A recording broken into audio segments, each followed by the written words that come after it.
Ayan, so ito sila. So merong ganito. Ito yung surprise box.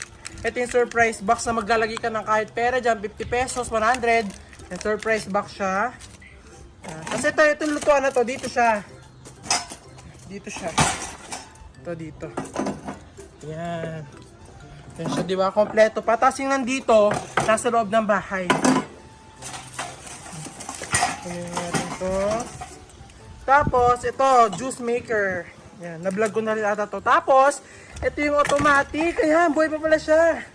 Ayan, ito yung automatic na dishwasher daw na kapag nilagay mo siya sa lababo, tapos naglagay ka ng mga plato na hugasin, tapos pinandar mo to, talagang mahuhugasan daw siya ng kusa. So, buhay pa siya. Kompleto pa yung laman niya. Parang, yan.